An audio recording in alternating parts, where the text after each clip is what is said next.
உலகெங்கும் வாழும் தமிழ் நெஞ்சங்களுக்கு என்னுடைய வணக்கங்கள்.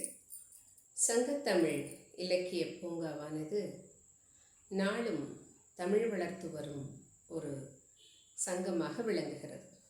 இதிலே திங்கட்கிழமை தோறும் தமிழோடு விளையாடு என்ற நிகழ்ச்சியும், செவ்வாய் வெள்ளிக்கிழமைகளிலே கவியரங்கமும், புதன் வியாழன் போன்ற நாட்களிலே பட்டிமன்றங்கள், விவாத மன்றங்கள் என்று பல்வேறு நிகழ்வுகள் நடக்கின்றன. சனிக்கிழமை தோறும் சிறார்களுக்கான நிகழ்வு நடைபெறுகிறது. ஞாயிற்றுக்கிழமைகளில் கூட பல்வேறு சிறப்பு நிகழ்வுகள் நடைபெற்று வருகின்றன.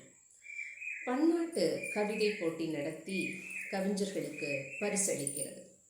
அது மட்டுமன்று, திருக்குறளை ஒப்புவிக்க சொல்லி அந்த சிறார்களை ஊக்கப்படுத்தி அவர்களுக்கு அந்தந்த ஊர்களுக்கு சென்று நூல்களை பரிசாக நேரடி விழா நடத்தி சான்றிதழ்களும் நூல்களும் பரிசாக அளிக்கிறது.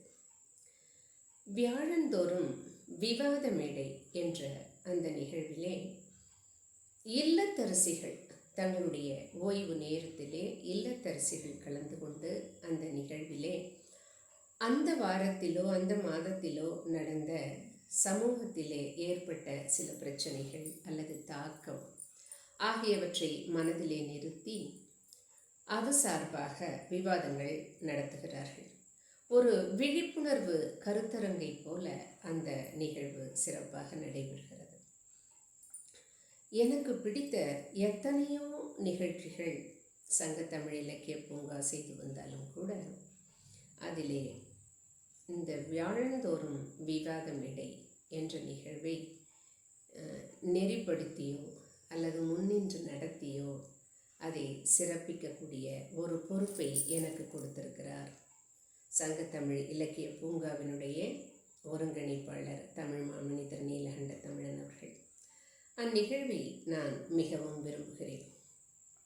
நூல்வயல் என்ற பதிப்பகத்தின் மூலமாக இந்த கவிஞர்கள் எழுதிய நூல்களை எல்லாம், இதிலே பங்கு பெற்ற கவிஞர்கள், சங்கத்தமிழ் இலக்கிய பூங்காவிலே பன்னாடுகளிலும் இருக்கக்கூடிய உறுப்பினர்கள் அத்துணை பேரும் எழுதிய நூல்களை எல்லாம் அந்த நூல்வயல் பதிப்பகம் பதிப்பித்து தருகிறது. அவற்றை வெளியிட்டு விழாவையும் நடத்தி தருகிறது. எண்ணற்ற தமிழ் வளர்க்கும் பணியிலே பல நிகழ்வுகளை நடத்தி வரக்கூடிய சங்கத்தமிழ் இலக்கிய பூங்கா இதற்கு என்னுடைய வாழ்த்துகள். திருமதி ராய் ராஜாமணி, ஈரோடிலிருந்து வாழ்த்துகளுடன். நன்றி ஐயா.